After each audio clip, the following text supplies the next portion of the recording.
5:15 start.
job, Jack. Good period. So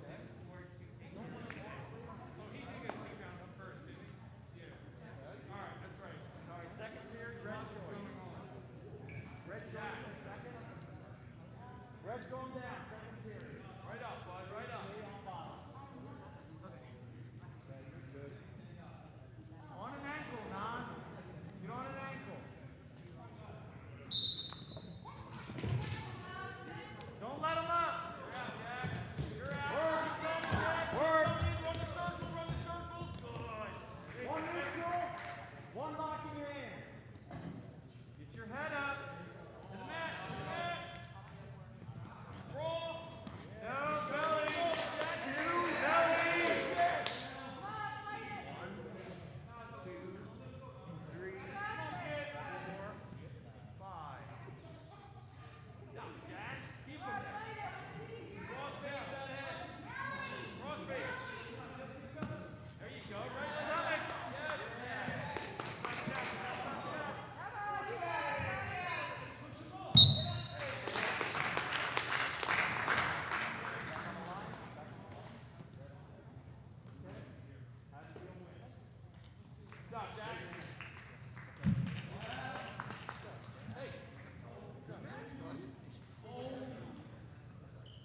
what do you see with this Sterling against Haddonfield?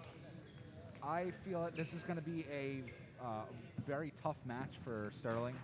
Haddonfield being a very, very good team over the past couple of years. Right now, they're 6-1 with Sterling at 1-6 currently. I feel like this is going to be a very hard fight for Sterling to take home right now. Of course, you saw the last game that we covered was against Haddon Heights, a close game. Unfortunately, Sterling will not be able to win to the division. Neither will. Wait, no, sorry, it's the wrong division for Haddonfield for wrestling here. But Sterling, of course, won't win the division this year. Haddon Heights looks like to be the clear winner for this one. Again, it came down to the last game. It was really tough to see, of course, but I wouldn't say clear winner. Like I said, the records at the end of the day don't matter. We're in the here and now, and surprises can happen. and we're going to head into the 285 as Jameer Richardson will take on Flood from Haddonfield. And we'll bring the play-by-play to Chris. All right, looks like they're already going at it, trying to get control of the wrist here. Trying to butt heads, but Richardson trying to keep a little bit of distance to try to get in and try to get inside. Looks like he has wrist control, but looks like Flood almost got wrist control himself there. Slowly trying to ease in, jockeying for position.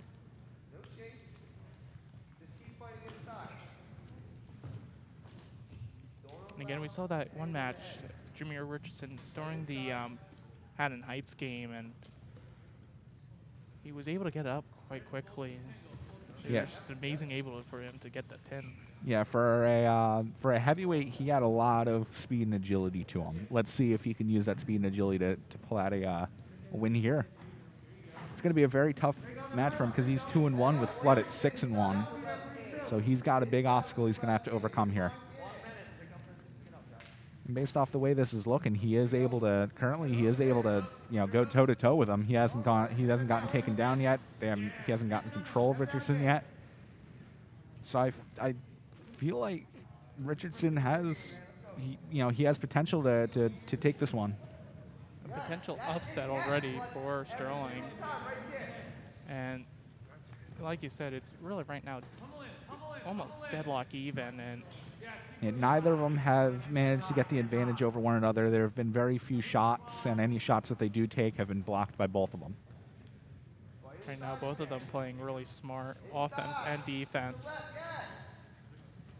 Yeah, they're basically just trying to get wrist control, because when you're a heavyweight, you don't really want to go for, from my experience, you don't really want to go for the legs much. You want to look for upper body takedowns, maybe headlocks. Snap them down to their knees, stuff like that. And that will do it for the first period. Neither of them managing to gain the upper hand in points for this match. Of course, this match is taking place in the old gym, not the new gym. New gym had the girls' volleyball game as JV and Varsity both won against Collingswood, as Varsity volleyball continues their unbeaten streak, as you see right here. Jameer Richardson trying to keep Flood down, and Flood gets back up and gets the point. And now with Flood's in the advantage, looks like he's going to have to start making moves here to get himself an advantage. Because right now what he needs to do is he needs to either get a takedown, possibly get a point by some sort of penalty, or try to get up in the third period if he starts on bottom. And I kind of wonder if that's what Jameer Richardson's trying to do. Maybe let it go down to the third period. Now just leave this one point. And we saw what I want to mention is the Haddon Heights game, where you saw that jolt of speed. We were both quite shocked and surprised. Yeah, that was a very big shocker. And that was impressive on Richardson. And in the third period, probably more than halfway, a minute left into the second period. I'm sorry.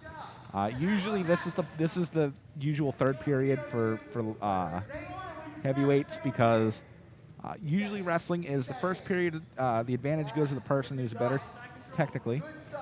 Second period goes to the person who's in better condition, and the third person goes to the person who has more heart. To me, for heavyweights, it's First half of the first period is the better technician. Yeah. Second half of the first period is the person in more condition. Second period goes to the person with more heart, and the third period, something just happens. You just You have just- somehow, you- some you're have just some magical somehow. energy. Just somehow. I've only ever gone to a third period once before in wrestling, and let me tell you, third period as a heavyweight, Don't feel good? it don't feel good. It's a big struggle. Well, usually during those third periods, your opponent also feels that struggle too. Yeah, it's definitely a big struggle for both of them. Now it looks like Richardson's going to be starting off the third period on the bottom. Let's see if he can get that reversal on him like we saw during that Haddon Heights game. He was able to quickly get out and jump it right on top of Haddon Heights. That's what he's trying to do right away, and that's what he instantly does. out of bottom, tying it up 1-1 in this heavyweight match. Told you that speed is still unexpected from any heavyweight class, and that's what you got to use to your advantage right there and then. This match is right now tied just by 1 point each. So Right now, this is the point where either one of them pulls something off, or the other they just kind of collapse. flop over and collapse. Because usually during the third period, they're winded. They don't have too much left. So you either have to push as much as possible in, or just the other person just falls over. By the looks of it, both of them are starting to slow down a bit. They're getting a bit tired. And right now, it's basically just a game of who wants it more.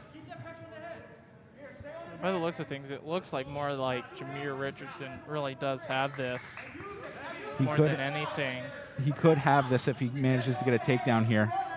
And I think he's able to get his head down. Which Every time he snaps him down, it looks like Flood loses his balance just a little bit, which Jameer Richardson should be trying to take advantage of. That's what he's right now. What the coaches are just saw too. So we're not that far off what the coaches are saying at the same time. Usually, when you snap the head, that's the perfect window of opportunity to take your shot. You want to snap the head, and as they come back up from the head snap, you just boom, go for it. With 17 seconds left, either one of them is they're gonna have to do something. They're gonna have to make some sort of move here.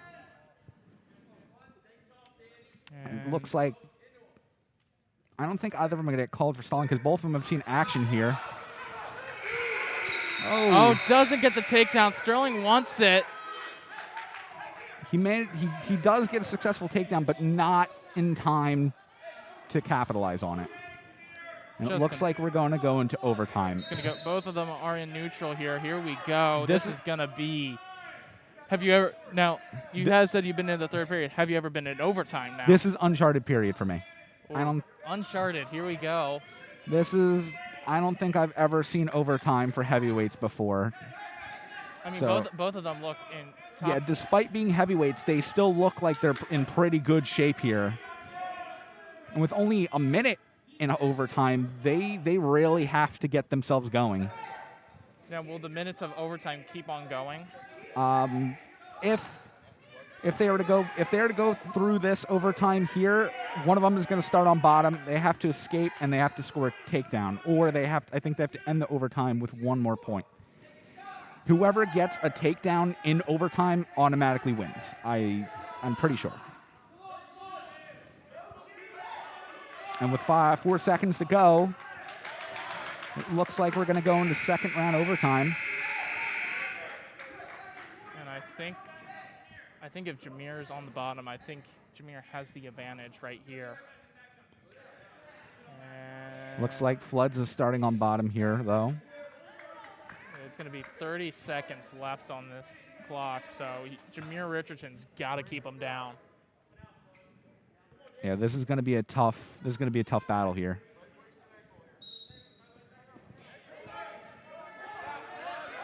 And Floods, he's struggling to get out, and he almost does, but they go out of bounds. Smart from Jameer Richardson to push him out of bounds. Yeah, get a reset on that. So they reset back in the middle. Richardson, he has to keep him close. He's got to keep him on that mat.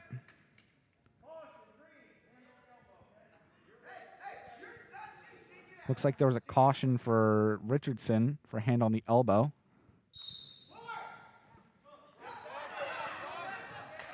And now Jameer Richardson in He's a little bit of a... He's got to move. He's got to do something. When he gets his head down, I think that's where you just got to make your full-on With 6 move. seconds left, he's just got to start shooting. You just got to send it all right now. And he won't. He's going to fortunately get the loss, and just a close match. Actually, oh, wait, no, I am very sorry, people. Like I said, overtime is pretty much uncharted for me. I have never experienced overtime. Looks like now Richardson is going to be starting off on bottom here. See if his explosive technique can get him out. Yes, it can. And he does. There we go. Back to an even game. Now this is where... This is where one of these two has to pull out something. They're out. To shoot. They're out. They're out of energy, and they got to do something. Richardson going on the offense, trying to play it aggressively here. You can just hear both coaches telling each They're other. both screaming to just shoot, but it looks like no shots will be taken here.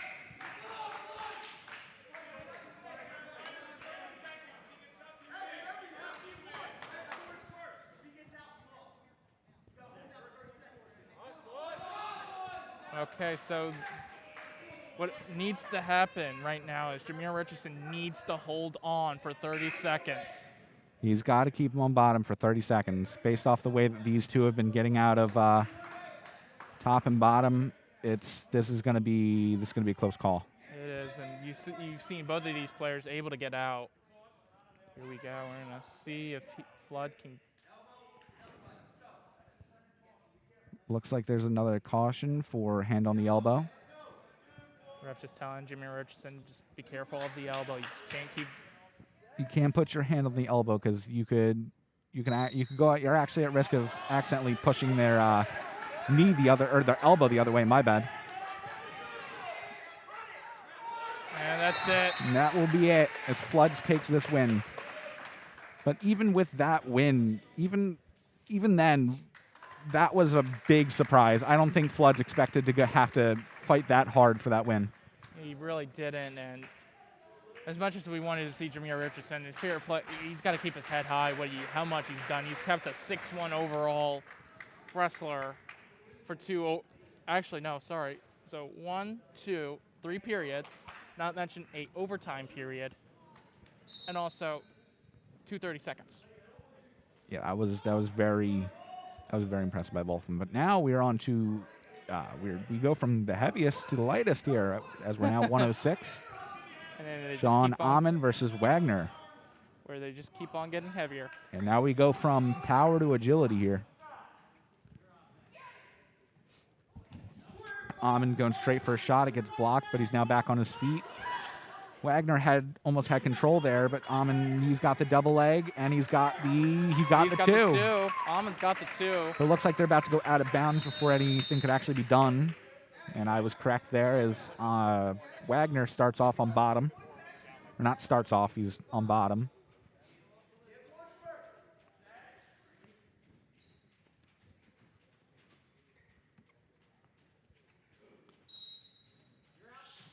Wagner getting straight up to his feet, but Amon gets the double leg and brings him straight back down before he can get any points. Amon could have an advantage of a pin right here, a little bit on his side, but able now to.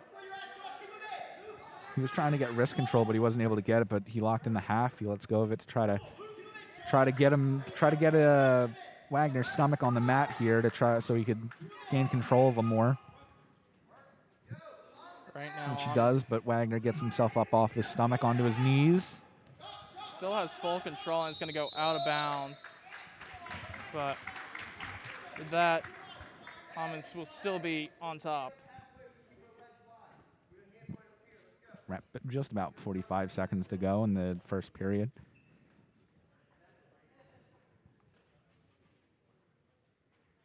Getting themselves in a position here. Wagner straight up to his feet again, but Amon looks to have a strong grip on him. Has good control, and he twirls him back down to the mat. He hits the arm, and he starts pushing forward to try to keep him down on the mat. Looks like Wagner's making his way back up to his feet, but he's got hold of the leg. Oh, as Wagner gets a headlock there, but that looked a bit... That looked scary. He drops right on the top of his head. But Sean really not letting go of his feet. Yeah, so. I would be a liar if I said that I wasn't hip tossed on top of my head before. Trust me, it's not fun. It's not a great feeling. Oh, I bet it's not. It didn't look fun, I would say about that. Most surprising part about that match is I still end up winning that. Oh, wow. Again, Christopher Burdash, in a way, an ex, would you say, right now? An ex-heavyweight wrestler. As much as I wish to be a wrestler, I decided to go with Tech Crew here. Love my job. Glad to have you with us, as always. Glad to be here.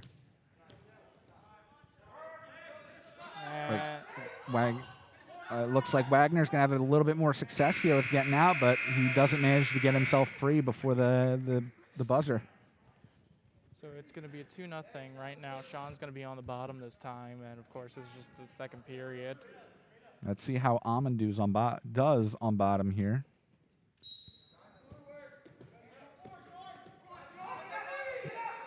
Sean didn't really have a chance to get himself up to his feet here. Looked like Wagner was trying to go for a cradle, but Amon manages to get himself out of it. Now it looks like Wagner, he just has full control of his body here. Tries to drive him down to the mat.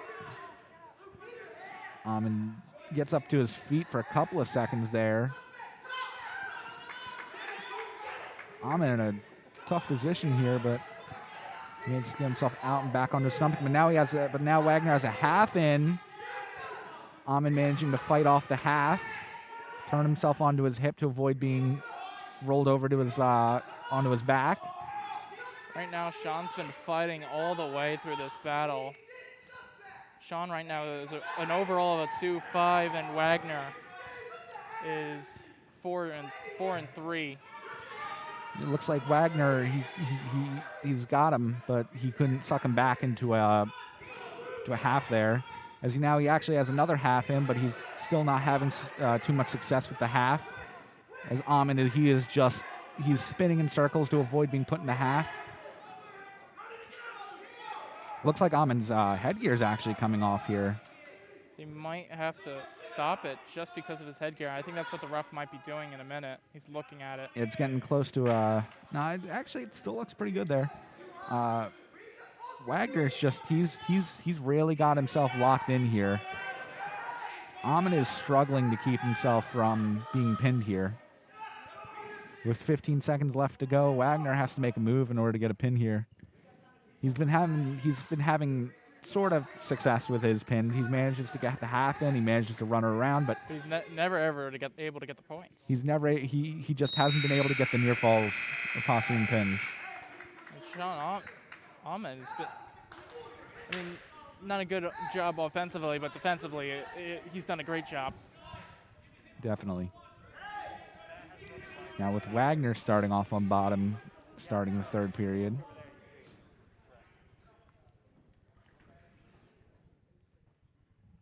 Starting off slow. Relaxing the position as they're off like a rocket. And Wagner manages to get himself out of bottom as Amon looks tired here. He does after that, but could we have a pin though? They're definitely jockeying for position here. It might actually end up in a stalemate, possibly. Yeah, it could end in a stalemate because it doesn't look like it's going anywhere very much.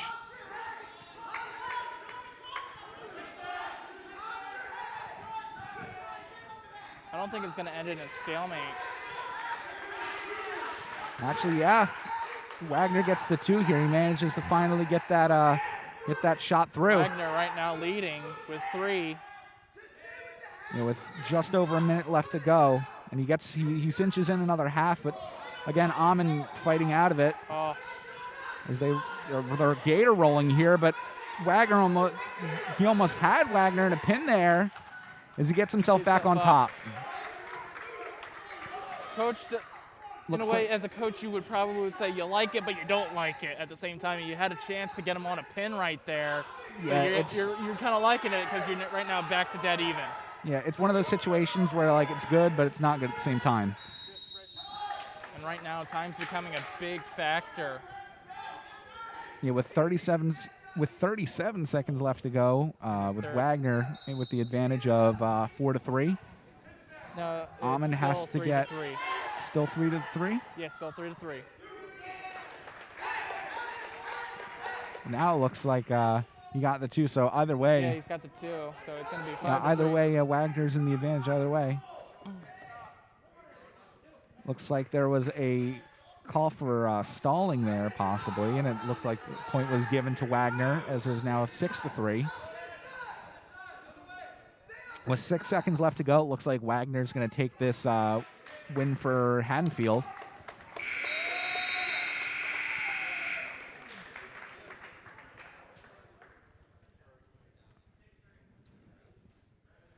Looks like Wagner takes the win here as they bump their score up 6-0 against Sterling.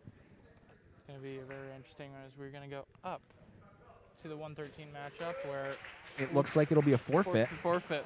First forfeit for Sterling. Which will make it, it'll make it 12-0 Haddonfield. Not to mention Sterling does have one more forfeit. Yeah, they do have one more forfeit at 145 and a forfeit at 220. Oh, yeah. And now we're up to our 220 match. One of Haddonfield's star players, Bayer, at 7-0 against Casimir Genre at 120, who is 5-1. Going to be a very interesting matchup right here. Let's see who can come out on top. Yeah, both these wrestlers have been impressive recently.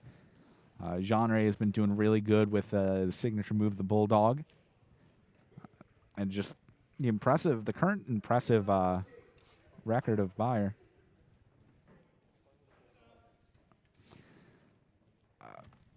Genre is his best move, the Bulldog. He usually locks the leg and he gets a hold of the head around the under the shoulder and around the head. And he kind of just drives him forward and with the kind of crunches him up into a ball and kind of holds his head down to the mat and his shoulders are kind of pressing against it and with nowhere to really go because he has his leg locked, giving him no space to move. It's a pretty effective move and it's been showing its effectiveness from a Genre. And you said that you don't see it from too many players. You've only really seen it from a Genre. And Davis. Oh, Davis has been using it too. Okay. Yes, I saw Davis do it too. Okay. Yeah, again, that move to me, I don't see it much other than with Genre and Davis doing it, but it looks like a very effective move from how they do it. That's the thing. Like, you don't. That's the thing about wrestling. If it's working for you, and you just don't change it. Yeah, it looks like Bayer. It looks like he's got a hold of Genre's head, and he's bringing him down to the mat slowly. Genre trying to keep himself up off his knees. He's driven forward for the 2. Looks like Bayer's on top here. He got the 2, and now he's taking control of Genre.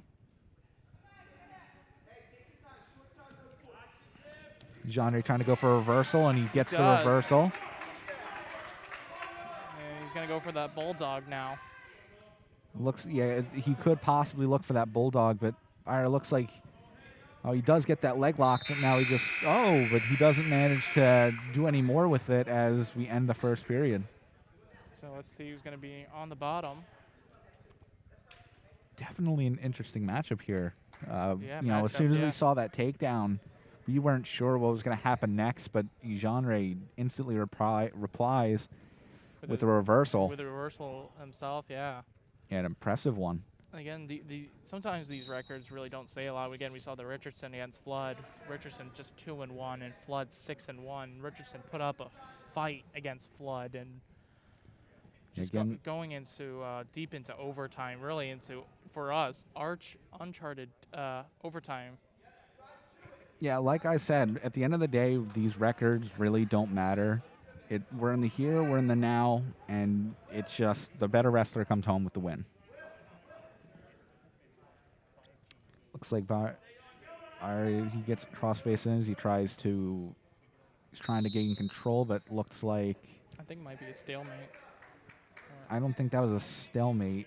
Yeah. Stalemates aren't really called in that position. That might have been possibly locking hands, maybe potentially dangerous. Who knows? I wasn't really sure.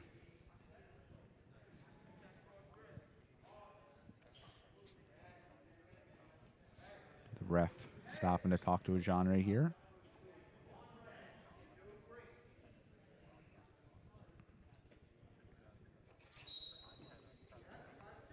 Zane trying to make himself try to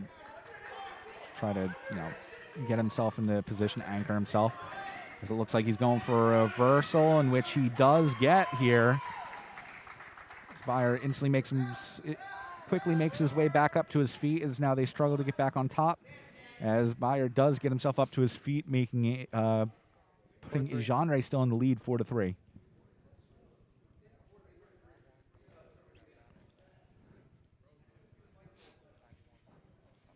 Genre and Bayer kind of kind of button heads here, trying to gain control of the other so they could line up their shots.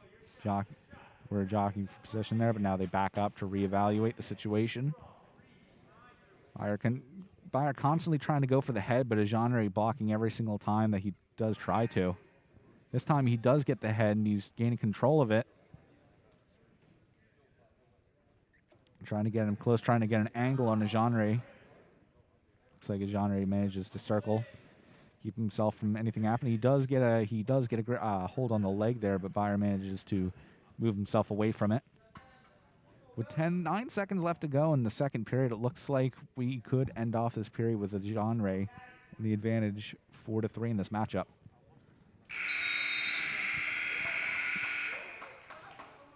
This has been a pretty even matchup, if I do say so myself.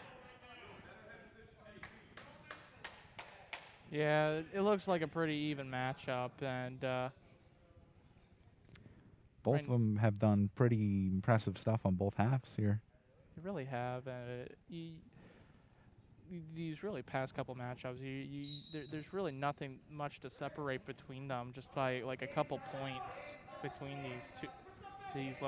those first two matches that we had, and of course now we go into this one, and it's just looking like the same right here. It looks like Genre might just pull this one away. I mean, it's still quite early to tell right now. Bayer's trying to grab the head, try to get a reversal by flipping him over there, and in which he does. He gets a reversal, and he could actually get a pin in here. Looks like Kaz is keeping himself up off his shoulders, try to keep himself from getting pinned. Looks like, and it ends in a potentially dangerous. His Genre's shoulder definitely was getting into a dangerous position there. Yeah. Good for Genre too to keep himself from getting on his shoulders there. Again, right now, Bayer trying to keep his undefeated streak alive. You get himself up to 8 now. See what he can do in these. What's going to happen in these last 120 seconds? Yeah, right now with the current score that we have on the board, it looks like Bayer is going to take this 8-0 unless Genre can snap back here.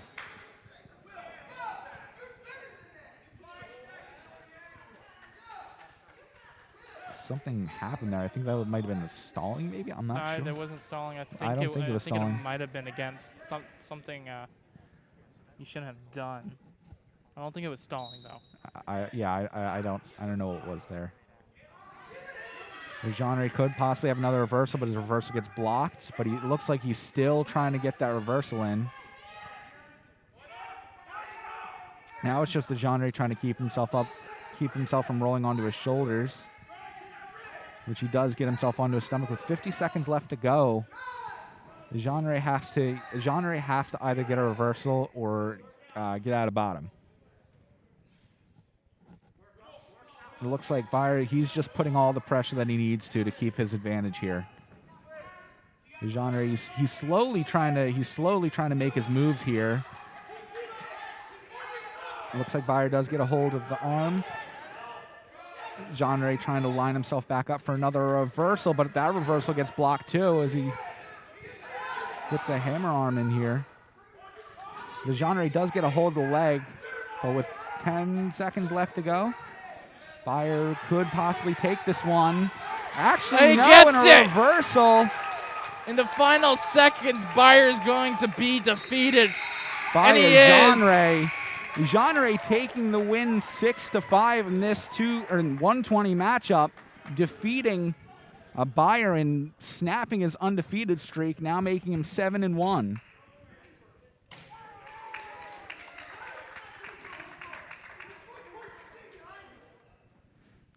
Right here, he just in the last second of the round, Jean-Ray gets that reversal and he cinches in and makes sure that Bayer was not going to get up. And Bayer's coach, the Haddonfield coach, did not seem happy at all about that one. He did not seem happy about losing that one. Yeah, he's definitely not happy, but, you know, hey, we're having a good time. He fought his hardest, so, you know, I'm pretty impressed with display about both of them. But now it's no longer time for 120. It's time for 126 with Jacob Clark against Doyle. Jacob Clark at 1-6 with Doyle at 3-3.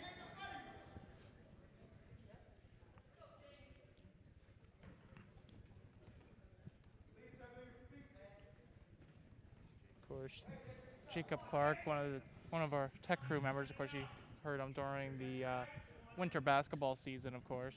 He was one of the commentators for winter basketball. I was his replacement for wrestling.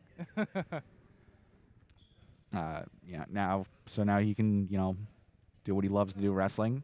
Wrestling, of course. You know. Usually that's during the winter, of course. Yes, but due to COVID, there was a change. It kept getting moved. Yeah, it kept getting moved. It was originally going to start in December, but then it moved to March. But wasn't it like some of these matches were supposed to be outside too? Some of the schools are having their matches outside, yes. Oh, okay. I'm not sure if Sterling's going to be making any of the matches outside, but, you know, only time will tell. I think there's only like a couple games left anyway. It looks games in total for the whole team to play. Yeah, it looks like Clark he's definitely making progress up to his feet, but Doyle was just managing to keep him down, keep control of Clark. It's now Clark's just trying to get himself out of bounds, in which he does.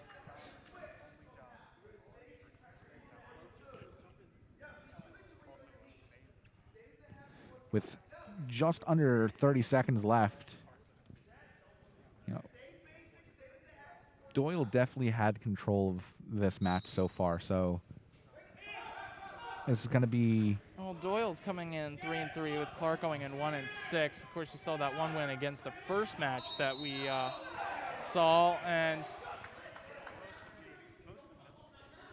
yeah. And Haddonfield right now not liking the call from the ref to call him out. Yeah, this. And the ref calls out the Haddonfield coach. This Haddonfield coach is definitely he's definitely at his coffee.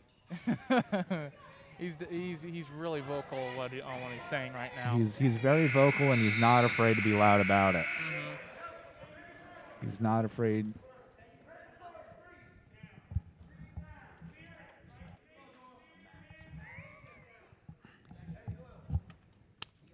Did you say what I think you just said? I know I did say game once. I know I did say that. It's a match. But it is a match, and I was... Anyway, back from the quote-unquote game, as Wiggle says. Looks like we are starting off second period again with Doyle taking control on top here. As now I'm getting called out. Yeah, even before this match. Thank you. Keep rubbing it in my face. I had him constantly trying to call a match. And now I'm getting called out by my own commentator.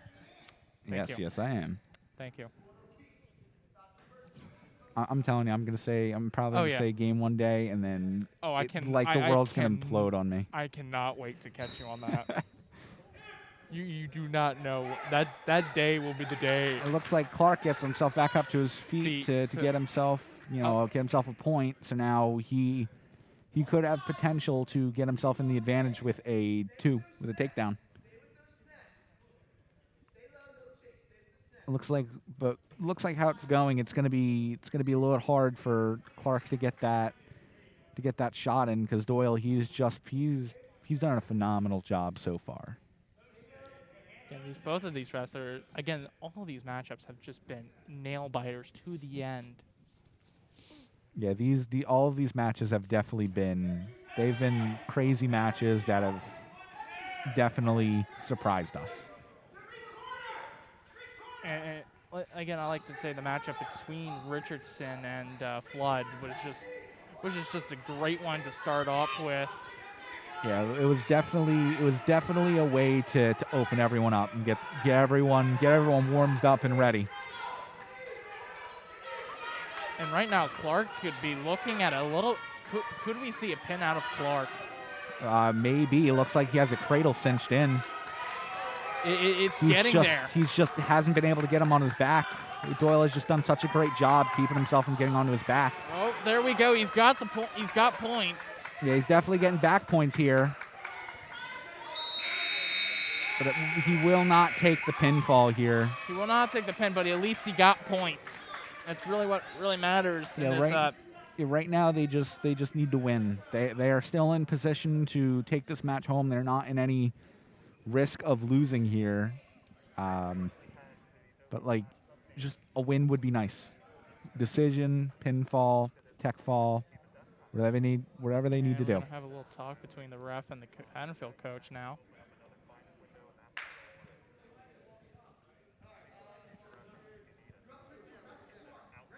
Looks like Doyle is going to be starting off on bottom. I wonder what that was about. Not sure.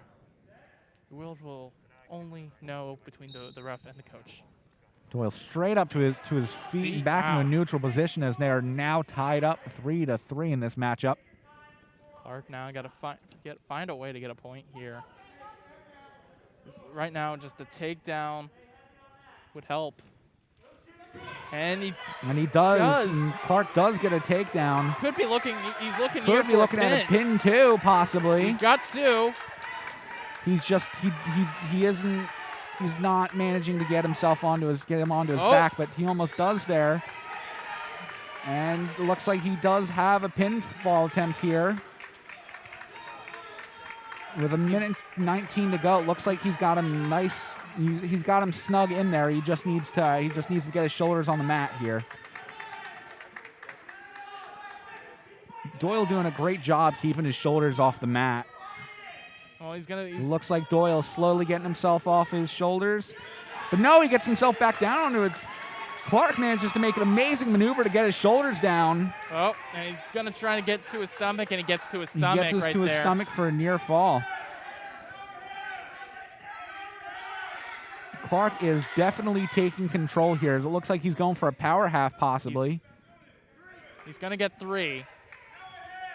And now Clark is in the advantage in this match, 8-3. So he's got a lot of points to spare as long as he just doesn't get pinned with 30 seconds left to go. He's got to, in a way, he's got to play smart, but he can risk a lot.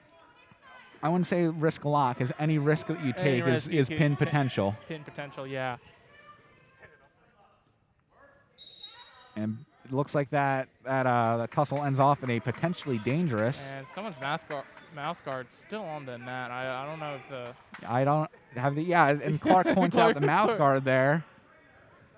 Good eyes by Clark. And he puts it back in.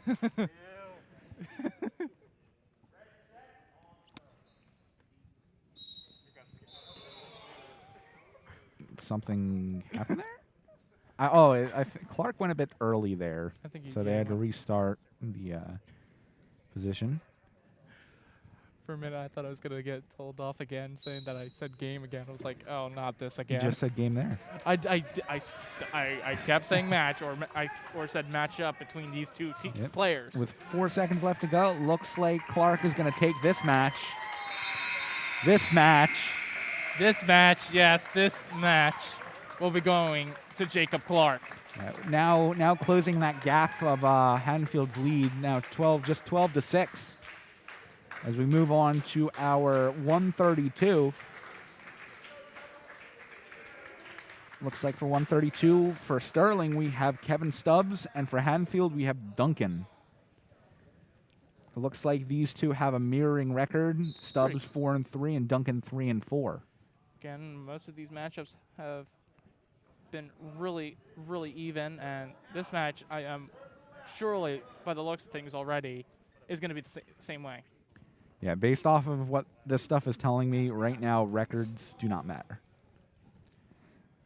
And again, we go back to the match of Richardson and Flood, and even though Flood still took the win, he really had to earn that one. He really did. Again, uncharted overtime for us, and it was really just a great match to watch. As Stubbs right now getting a leg, as Duncan also got a leg. It looks like Stubbs possibly going for a cradle there. Looks like he still has some sort of cradle, but no, he settles for the 2, which is good. Either way, even if you don't get the pin, you still got the points. As I was about to say, especially with the upsets thing, Jean versus Bayer at 120. That was a big upset right there. That was a very big upset. And of course, you heard the Haddonfield coach not really like what his player did, of course. He probably felt that Bayer could have done better. Yeah. I mean, it was a close matchup either way. Still, at the end of the day, Bayer still did do very, very well. good. It was close to the very end.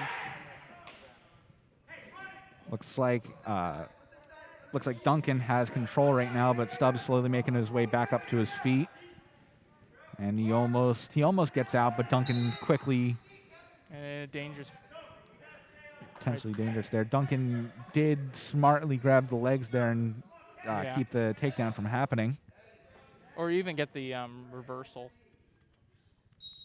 Now, though he does get himself quickly back up to his feet. He is getting slowly brought down. But Stubbs is keeping his posture. And he almost gets brought down, but he, like a cat, he controlled himself midair. Stubbs, with that takedown, Stubbs was, like you said, able to control himself. Almost looks like he could almost got the reversal right there. So really dangerous right there from Duncan to do that. Yeah, he definitely almost got the takedown there. That was something that you'd really only see from like cat or squirrel. How they work is they look at the ground, they already know where they're going to land before they land, and they adjust accordingly. And that's literally what it looked like what he did. Okay, so that's why I can't always land on my feet.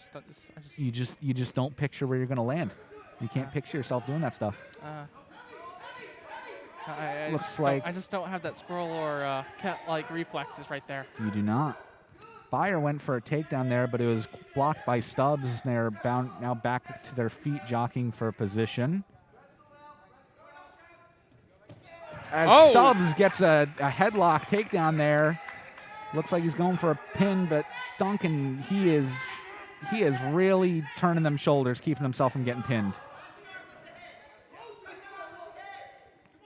He is keeping that head, try to keep him from being rolled over there, but he is definitely going to get 3 points there for pin. Or near fall, thank you. I brain farted a little bit there. Stubbs possibly having a cradle in. Stubbs now just needs to take advantage of the fact that he has a cradle and try to get a pin off of it, but Duncan keeping himself from being rolled over. He's keeping his hips heavy, keeping his body heavy so he doesn't get flipped over, and he gets out of the cradle. With 30 seconds left to go, Stubbs leading this one 8-2. As Stubbs looks like he's going for another pinfall attempt. And it looks like we got it bound just before. It looks like it's going to be a point for Duncan for getting out of bottom. Not a bad job right there from Stubbs as I get a nice little voice crack for Oh, yeah. It looks like they're going to be slowing down a little bit for the end of the second period here. Makes sense. And third Or not. Or not, you know. Or not. He must have heard us and said, you know what would make it better? Right here, he lines himself up. He gets himself ready. He pictures it in his head, and then he just goes for it. He grabs the arm. He snaps him down, and he gets the head for a headlock takedown there, and he almost gets the pin off of it. Again, Stubbs right now winning this 8-3 over Duncan, and right now Sterling really chewing down into that lead, and right now we can see a pin. You saw a pinfall attempt there. It looks like Stubbs there. He's going for a very unorthodox maneuver there. I mean, hey, it's, you know, if it's working, go for it. Which it looks like it did work out for him. There was really nothing that, no negative effect that happened there out of that one. Stubbs looks like he's trying to go for a pike there to try to get his opponent down onto the mat. Duncan's trying to get himself up to his feet. It's like Stubbs is trying to, he does get the wrist, but he doesn't look like he has full control of it yet. He continues pushing forward with the pike to try to get his stomach flat on the mat. It looks like he's trying to get him into a ball, possibly for a cradle, which Duncan actually smartly scouted out the cradle, and he grabbed the arm before he could fully go for it. Duncan trying to go for a reversal there. He almost gets pushed onto his back for a pin, and he pushes him out. And it looks like Some pad stuffing came out. Pad stuffing there fell out. The stuffing of the pad. And it looks like Stubbs is now going to look for a tech here, by the looks of it, based off the way that the coaches reacted with that. I don't think he could get a tech. With 29 seconds left, I don't think he's going to get a tech. Yeah, no, it looks like he could just be taking a decision home here, which is still good. And then he just says, "No, I'll try to go for a pin." And he gets another 2. If he could actually get a near fall here, at least a near fall, but he doesn't. 4 seconds left, and he goes for another takedown. Doesn't work. But with nice spin nice move. Arm toss there. Yeah. And now that's going to end it right there. Stubbs takes the decision. Sterling getting closer and closer to that lead. Stubbs Right wins there, that match. He gets 12-5. He gets that 2 in, but he doesn't manage to capitalize off of it. You know, if he would have got that pin in there, he could have easily gotten the tech. As we now close that gap even more, 12-9, as we move on to our 138 match. And yep. It's going to be John Toomey, 6-1 against Hendricks, who's also 6-1. This is probably the matchup that everyone's probably expecting to be the closest matchup right here. Yeah, this is definitely going to be a very exciting matchup between these two.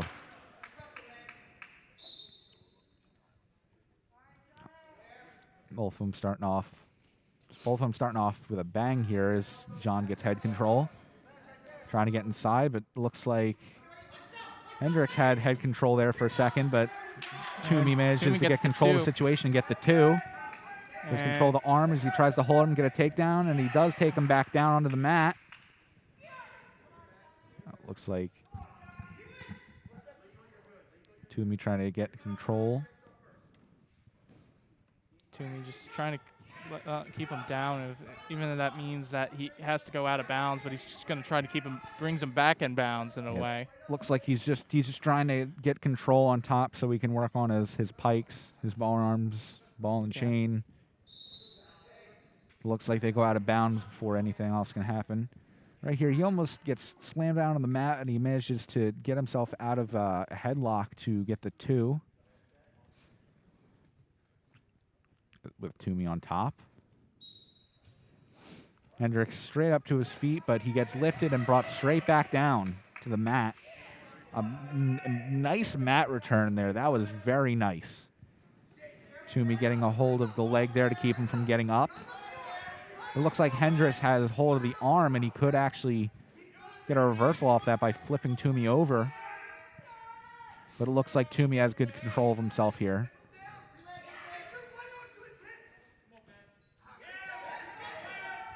He manages to get his arm back as now he tries to cinch in a cradle.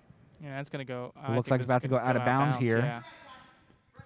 Yeah, and the ref is going to call that one out of bounds. It looked like Hendricks was fighting to get out of bounds, and Toomey was fighting to stay in bounds. Stay in bounds, and by that point, it's might as well just let him go out of bounds. You still get the advantage, of course.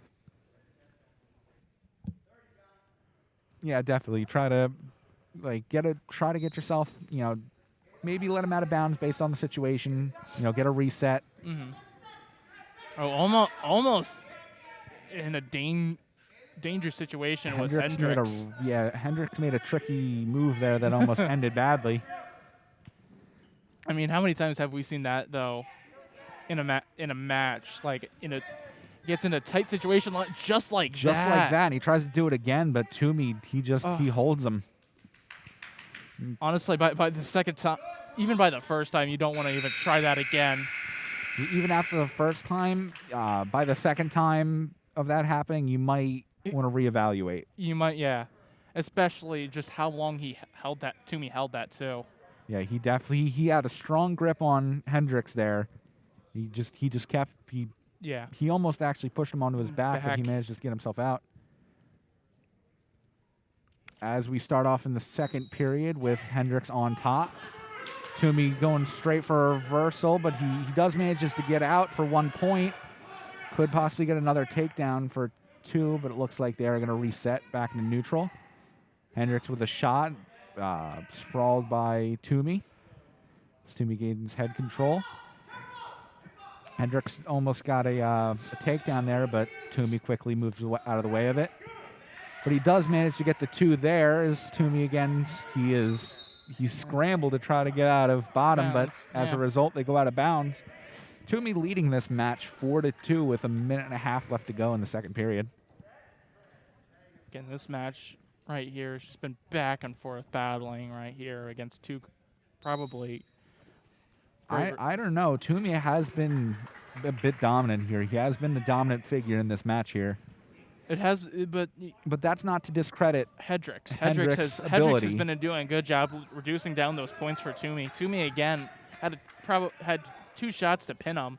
Hendricks again made those 2 moves where we're like, that's not in a good situation right here. Toomey looking here for a pin. But Hendricks manages to bridge out of it, turn himself onto his stomach. That's one of the impressive things I see out of Haddonfield, their ability to just not get pinned. Oh, yeah. And I think I'm trying to now think. I don't think Haddonfield's yet to be pinned. Haddonfield has not been pinned yet, and Sterling's Varsity has not been pinned yet. Yeah, you're right. Looks like a nice mat return by Toomey. With 30 seconds left to go. Toomey's he's probably going to try to look for ways to get himself points here.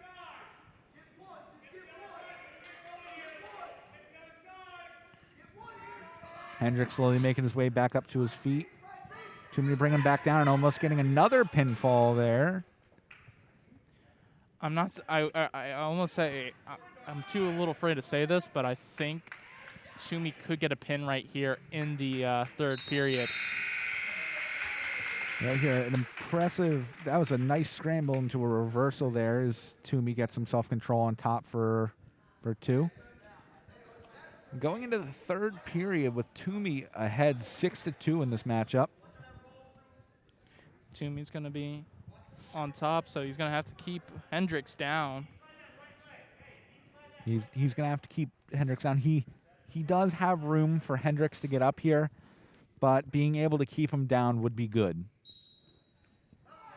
Hendricks trying to go straight for a reversal there, gets blocked by Toomey.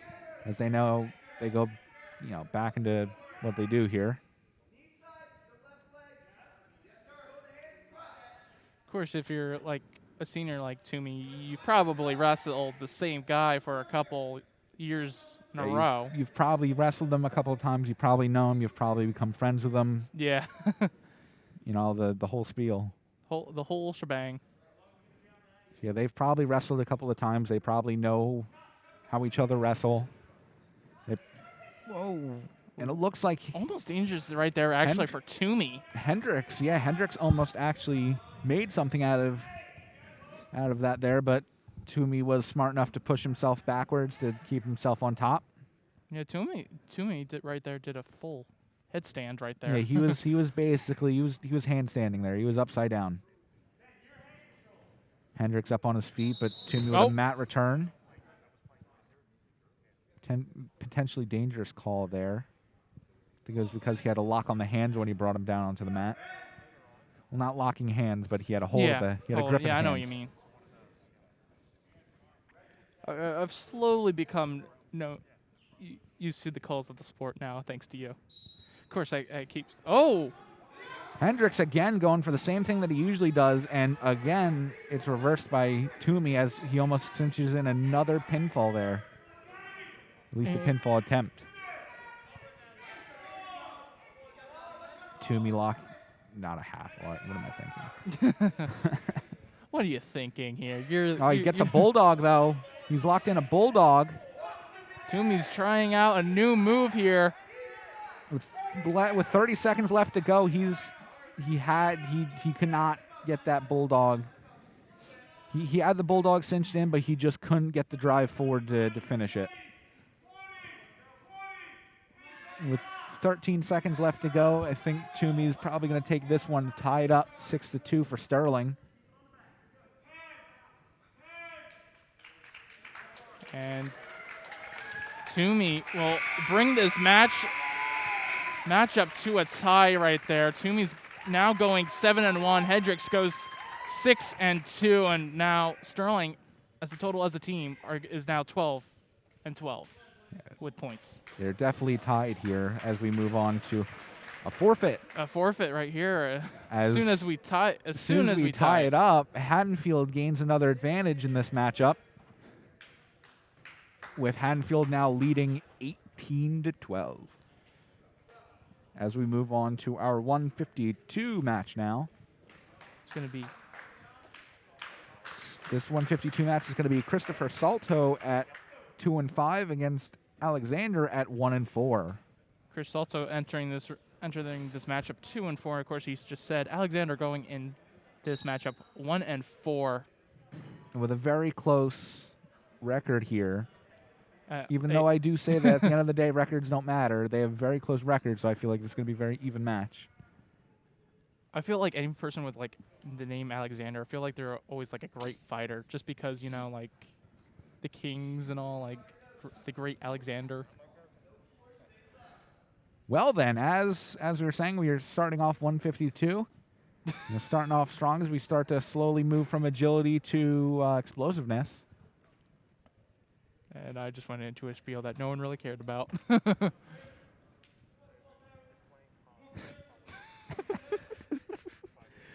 Sorry. Sorry, folks. Sorry, folks, about that one. It looks like the two aren't really trying to lock up, try to gain control. It looks like they're trying to start off slow, but now they start to... Anytime that I say something, they do the exact opposite. I noticed that. That's what seems to be getting me right there. So anytime you seem to be saying like, oh, this is what they're gonna go for. Nope, just completely opposite. The exact opposite happens. Oh yeah. Oh come on, we saw it during the second period of the Kevin Stubbs matchup, or I should say Kevin Stubbs match.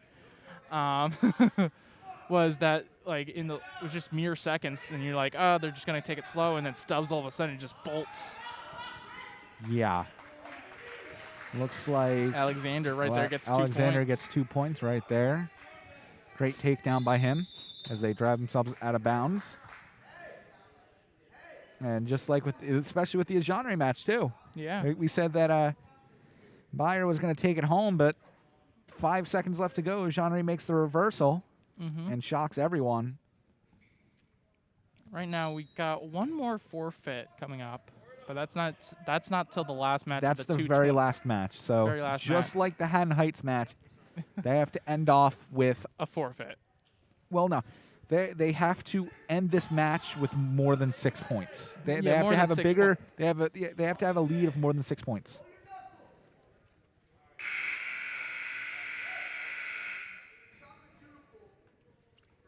So yeah, this is definitely going to be a tough battle of them trying to. They have to first gain the advantage, and then get an advantage of more than 6 points. Yeah. Looks like we are starting off the second period with Alexander on top. Salto tried to make himself up there and try to get escape from bottom, but Alexander quickly pushes him back down. So now he's just trying to gain control of Salto, try to get wrist control, try to control the head, try to keep his head down, get his stomach on the mat.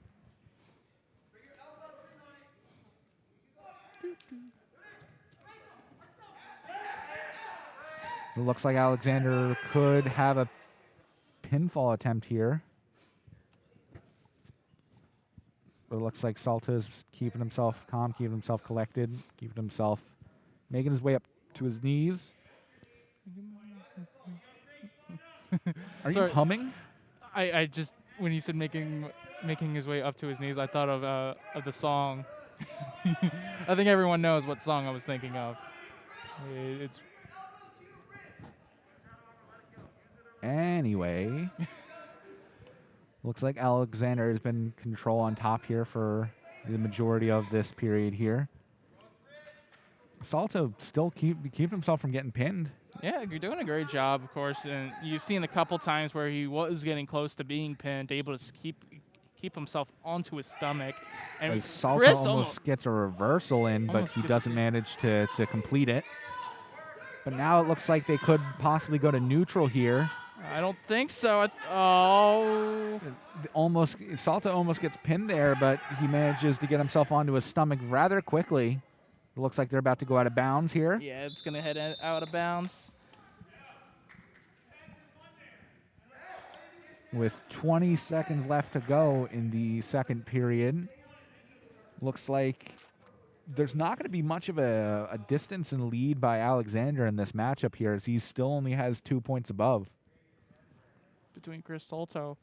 Again, these matchups are really close, of course, and just really great to see that these matches do get close. Yeah, there hasn't been a match yet that has ceased to excite.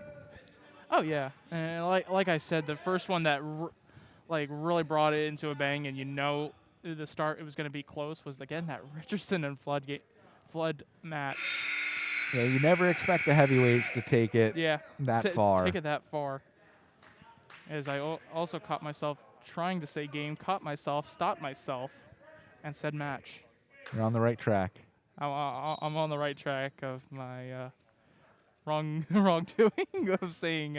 Alexander started off on bottom there, and he quickly gets himself out to bring his lead up 3-0 in this matchup. Right now, Chris Salto really needs to try and find a pin. He needs to line. He needs to get some shots in. He needs to line up his shots. He just needs to go for it. He needs to press forward right now. Both of them starting off slow. Salto's thoughts right now are probably just line up your shot and go for it. And Alexander's mindset right now is I'd probably have to say right now it is keep him from landing the shots. Just go for the decision win. Yeah, go for the decision win. Don't let yourself get pinned, of course. If I can get myself a shot that has an attempt for a pinfall, then I'll go for it. But other than that, just aim for decision. I mean, I'm looking at a couple of these matchups where someone could pin someone, and I'm looking at David Barber right in our next matchup in the 160s. 4-2 going against Ryan, who is 6-1, but David Barber, let's not forget, has that speed and explosiveness that he can have to his advantage, and he's just an exciting wrestler to watch all the time. Barber's a bull. He's Barber the Bull. He's very, very fast, very strong. He managed to find a way to combine those two things that usually go against each other on the scale. Well, at least this gives him more of an advantage because Haddonfield is wearing red. Oh, yeah. Toro.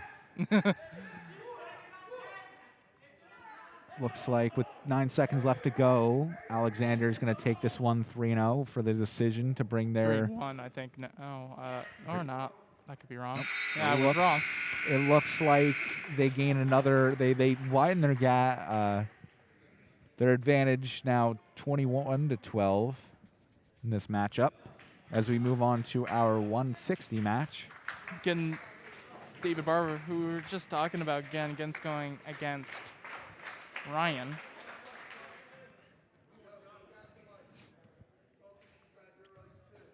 And here we go. There's David Barber. Let's see how this fast of a matchup goes. This is definitely going to be an interesting matchup. Both of them are low. They have a very low stance here. They look very low, very comfortable as Ryan goes straight for a shot here. It's not to mention that there's a little bit of a height difference right here.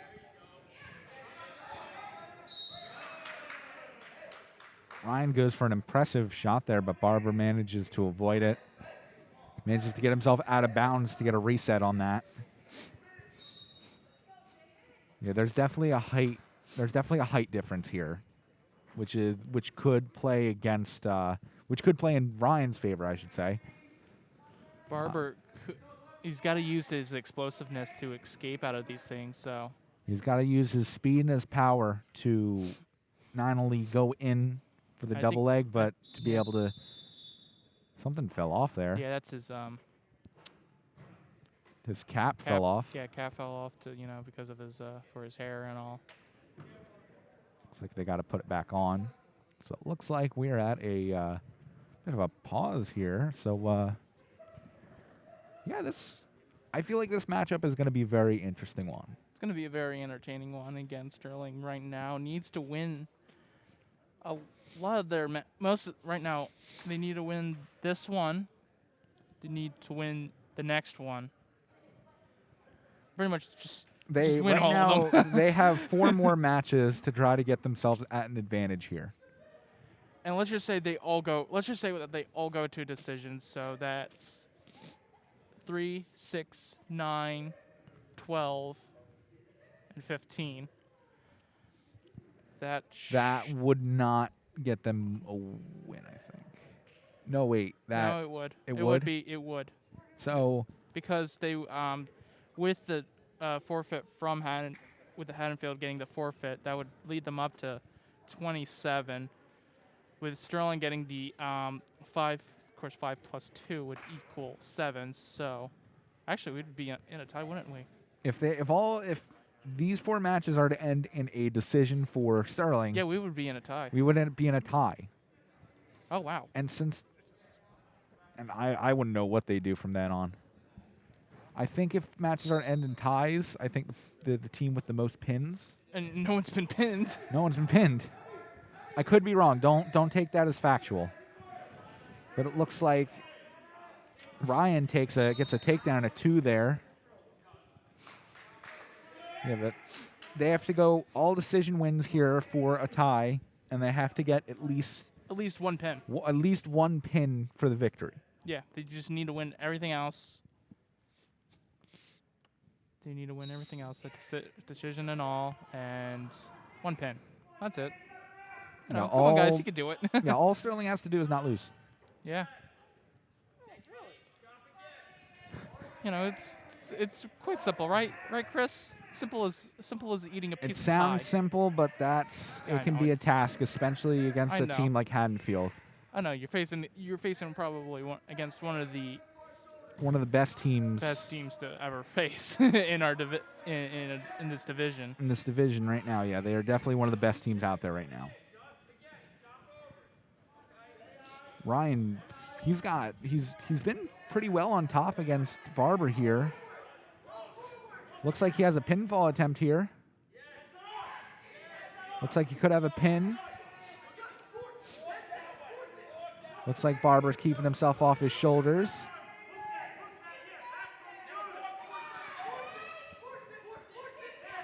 I think he's going to get the pin. It looks like it's going to be a pin, and it is a pin. Looked like Ryan taunted there, but yeah. I'm not going to be... Not going to start saying stuff here. But that from our position there, that did not look very sportsmanlike. That did not.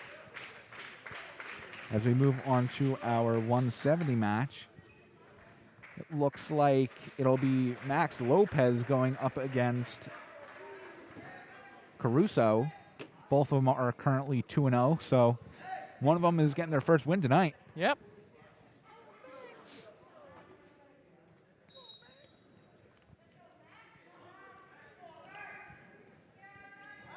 Already a takedown by Caruso. Looks like a pin attempt.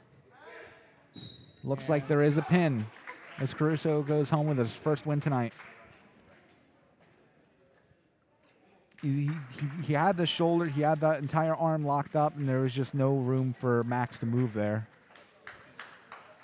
As he gets the pins, they bring themselves 33-12. As we now move on to our 182 match, as we go Eric Shipley against Hutchinson with current mirroring records. Eric Shipley 1-6 and Hutchinson 6-1. Maybe if we just reverse Eric Shipley's record, you know. He's surely 6-1. In my heart, he's 6-1. Yeah, everyone's heart. He's 6-1.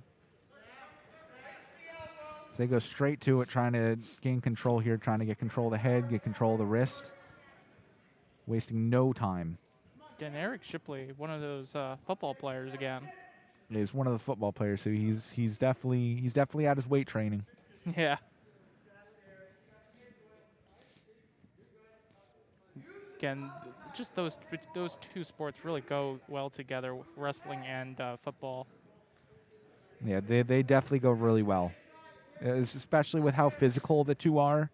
You definitely learn a lot from football for wrestling, and you definitely learn a lot from wrestling for football. Mm. I mean, Hutchinson gets a single leg in there, and he almost gets the takedown, and he does get the two. With Hutchinson straight on top, straight to getting the control of the wrist there. Shipley trying to break the whole of the wrist there. Try to keep his head off the mat. Try to get his hips up.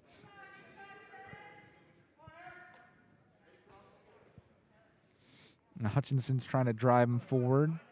Try to get his looks like he's got his arm there now. He's just trying to push it further. It looks like he's gonna run around for a pin. He's almost getting it. He almost has it, but Shipley's avoiding it. With 20 seconds left to go, this is going to be a struggle between these two. And it looks like Hutchinson might have it. 7 seconds remaining. He's got to hold it. 5, 4, 3, 2, and he gets out of it just in time. Shipley feeling a little bit in discomfort right there. Yeah, I've done those pins before. I've had those pins done on me too before during practice, and let me tell you, they're not comfortable. He's still in pain. Yeah, they're definitely not comfortable. Yeah. Now we're starting off the second period with Shipley on top here.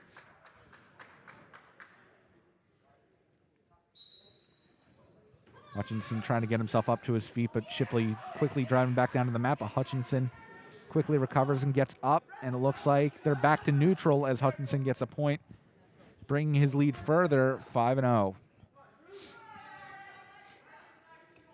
Two of them jockeying for position, trying to get head control here. Looks like Shipley has head control possibly. Looks like he went for an ankle pick there, but he doesn't get it. He goes for another shot. That shot comes with a little bit more success. Now he gets a double leg.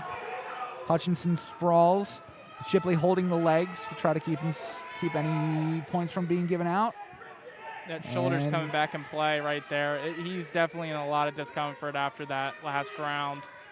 And it looks like Hutchinson gets the two there, and a nice mat return. Oh, he's in discomfort.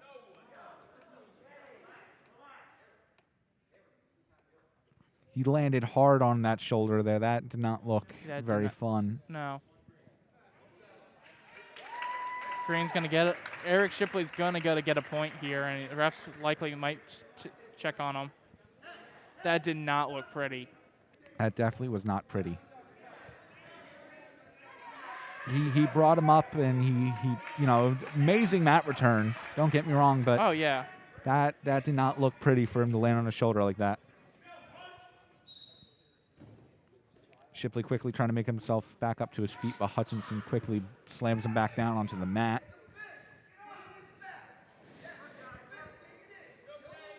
I think Hutchinson's trying to go for do the same thing that he did before.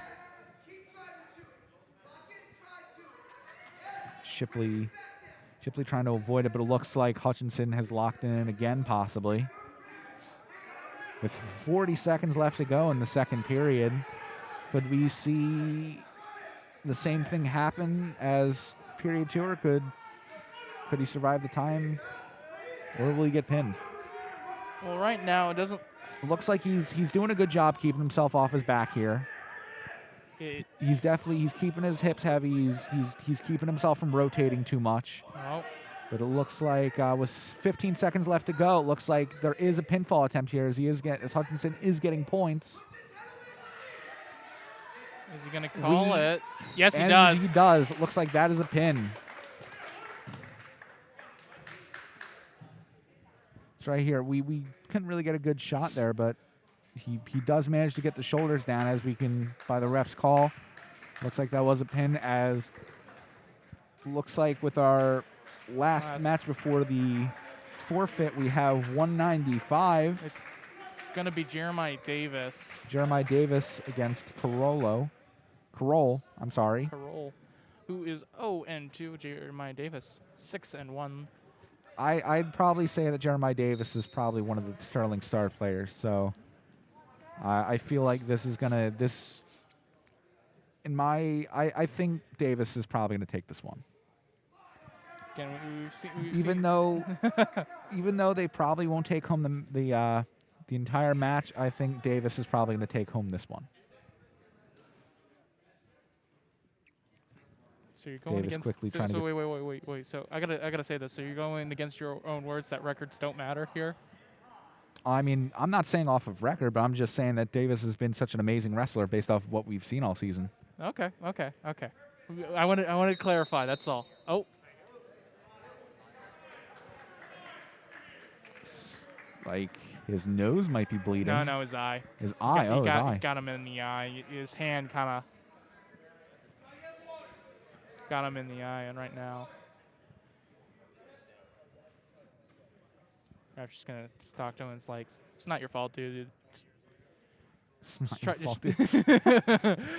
What a very referee way to talk to someone. It's not your fault, dude. Don't worry about it. Don't you sweat it. Yeah, you never know. I'm just trying to guess what they say. It's never 100% what they say. It's always the opposite, probably. I'd probably say it's more like, hey, make sure you don't do that. We're not gonna. There's gonna be no penalties for it. We know it was an accident. Just make sure you try avoiding that next time. But the motion signal is like, try to go for at least for the head. Davis, he gets the leg and he gets taken down. He has a power half in here. He's going for a pinfall attempt. I think he might have just gotten it. I think he has the pin. Yeah, I think he might have the pin here. Oh, maybe not. He does not. Wow. Amazing amazing near fall defense by pinfall attempt by Carroll. And an amazing escape from him too for a near fall.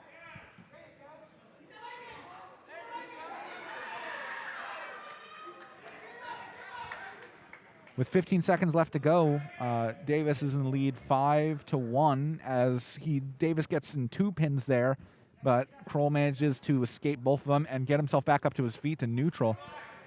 But it looks like a little bit after.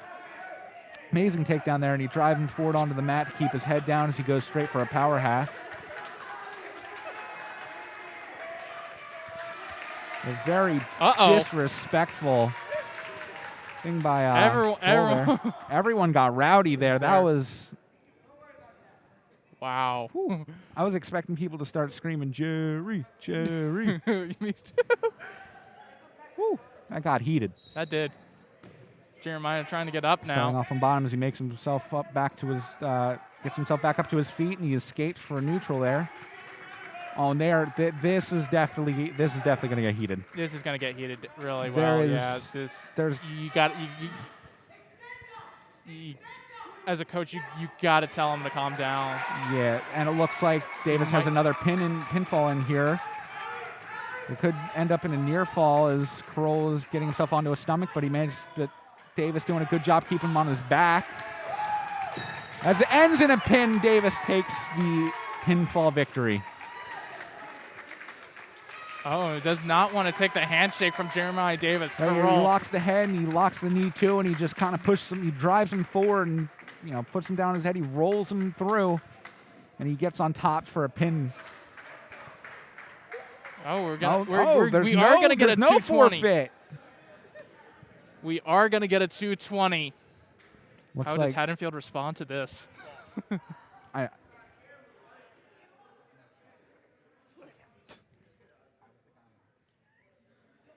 Looks like it's going to be Schaub taking a forfeit victory. Wow. That is amazing. That is a surprise. I was actually expecting them to actually send someone out. We expected a Sterling forfeit, but it ended a Haddonfield forfeit. Yeah, that was actually. But before we end this off, I just want to say that was an amazing performance by Schaub. Honestly, Amazing. I want to give it a special shout out for Haddonfield. They brought many great matchups over and over again, and it never, even though they won, it doesn't matter really. Sterling's gonna keep their heads up high. It was just an amazing match every single time and time again. It was just amazing to watch these two great wrestling teams play. Yeah, even though the score currently is 36-24, I can tell you that Haddonfield they had to earn that. And we're going to end this one as Sterling's going to lose this one against Haddonfield 38-24. But I'd like to thank Mr. K, Channel 19, Christopher Burdash, and I'm John Howard, and good night. Well, I want to say one more bye. Thank you, Dad. Have a nice night, everyone. Go Knights. Go Knights.